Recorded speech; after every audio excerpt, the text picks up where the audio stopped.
As the sun set, I saw the first silhouettes across the field. My grandfather sat, smoking and reading on the rocking chair in the back of the house. I ran to him, scared and uncertain. "There's people coming, Grandpa," I said. He flicked his cigarette on the ashtray, put down his book, and looked straight into my eyes. "Where? Who?" he asked, his clear blue eyes searching my face. "I don't know, but there's dozens of them, I think," I said. I couldn't see their faces or anything. They just looked like shadows moving across the field. He stood up quickly, knocking the ashtray off the small table to his right. Cigarette butts went flying all over the floor, and a cloud of ashes got swept up by the wind. "Where's Grandma?" he asked, his face growing grave. A crease appeared across his forehead, and he looked around quickly.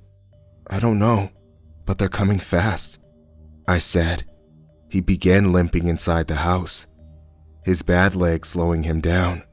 He looked out the front window and gasped.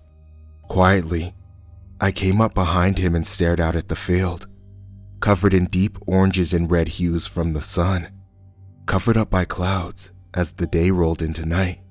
"We need to find Grandma right now," my grandfather said. He went to the kitchen and unlocked the safe, taking out his rifle, which he mostly used to kill coyotes and foxes who hunted his chickens or attacked the baby pigs out in the barn. "I don't get what it is," I said, staring out the window. It seemed like hundreds of black spots now approached, spread out over the field. The ones closest, I saw, were not human at all.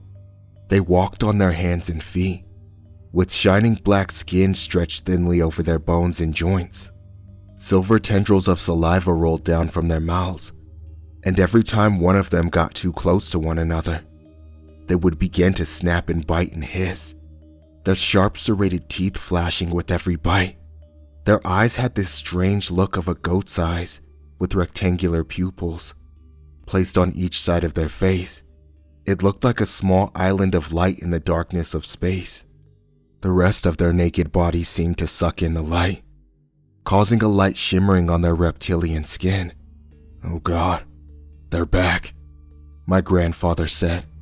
"Last time they came, they killed off half the town." "Where's Grandma?" I asked, a current of anxiety running through my body now. My grandpa shook his head. "I wish I knew," he said. "When's the last time you saw her?" "She was weeding in the garden and then said it would be dark soon and we should start putting the tools away," I said, suddenly remembering. "She's probably out in the shed right now." My grandfather grabbed the gun and ran out of the door. At least, as much as he could run. It ended up being more of a fast, limping walk. By this point, the first of the creatures had nearly reached the front of the house. We went out the back door, looking towards the shed. I saw the light on inside and the door wide open. "Grandma!" I screamed. My grandfather jumped, then put his free hand over my mouth, holding the gun loosely in the other. "You idiot," he hissed. "Don't draw them near. Keep quiet. Do you want to die?" But it was too late. I heard growling and snapping from the front of the house, and the smashing of windows and doors. Then, a few of the abominations came running around the side of the old farmhouse. Attracted by my screaming, they hopped in a strange way, their abnormally long and thin arms going between their bodies, as their legs pushed them forward in constant jumping motions. They moved fast now, much faster than me, and in the growing darkness, they seemed little more than a blur. My grandfather grabbed my hand and we ran towards the shed, slamming the door behind us. I looked back in the corner and saw my grandmother, totally oblivious to everything going on, sorting through tools and small seed containers. "We need more basil and rosemary," she said to herself. "Never have enough seeds, it seems." She looked back at us, smiling. "Have you come to help? I'm sorry to say, I'm nearly done." "No," my grandfather said, raising his gun for emphasis. "We're being attacked. You need to stay with us. Remember what killed the Kellers and the Cavendish family and their dogs and cats and cattle?" My grandmother's face went pale, and I thought she might pass out for a moment. She grabbed her chest, breathing hard. "But that was 30 years ago," she said. "How could they be back?" My grandfather just shook his head. "They're here," he said, as if on cue. Someone started smashing on the locked door of the shed. Then another pair of hands joined in, and another. It sounded like a riot had broken out on the other side of the wall. My grandfather raised the gun, as if to start shooting through the door. Then he checked his pocket and frowned. "Damn it, should have grabbed more ammo," he said, rifling through his few bullets in his overalls. He looked like he had grabbed a couple dozen from the safe.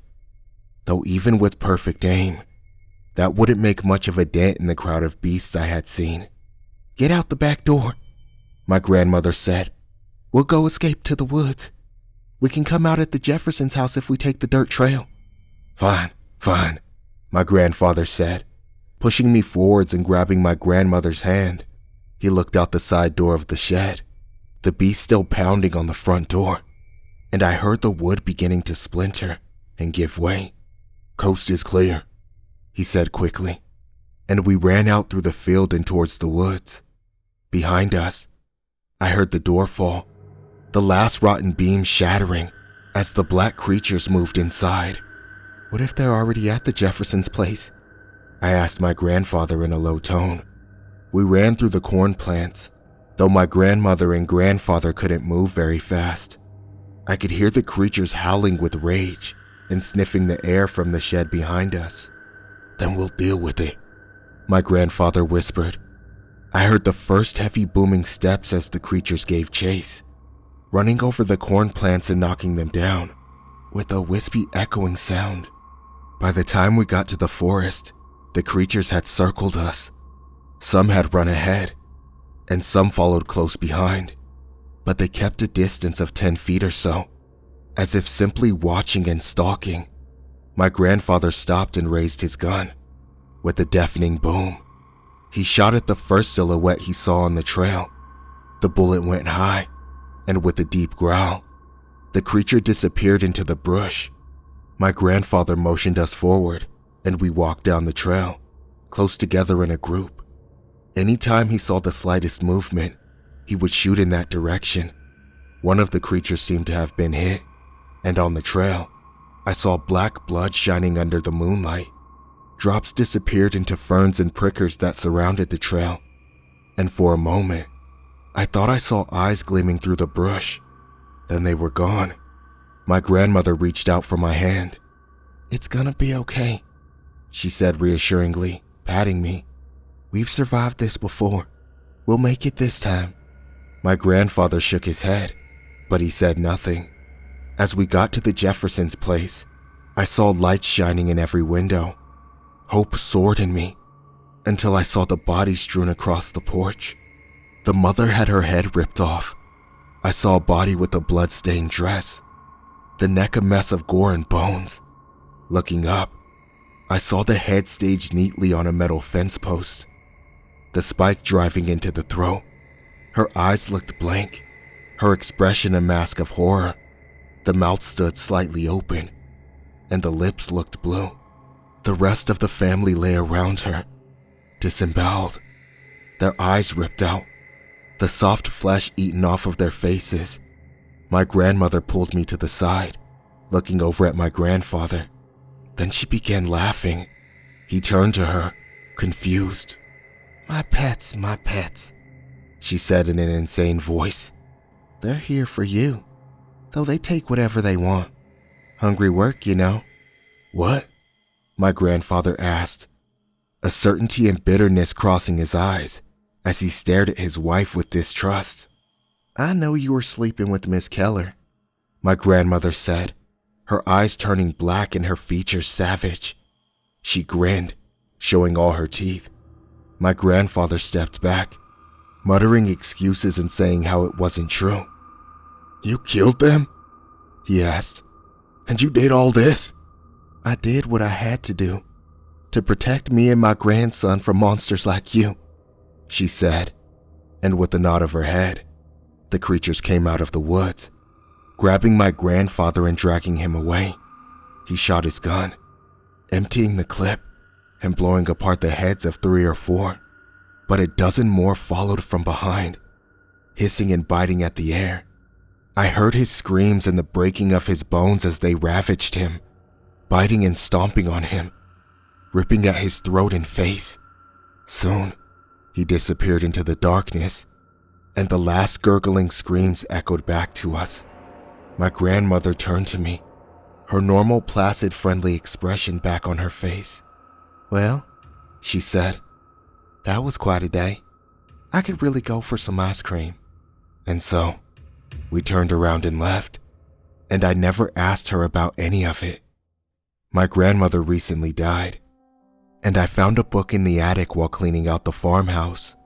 It looked like it had a cover made of human skin, and in the middle it said, in blood red letters, summoning spells and necromancy.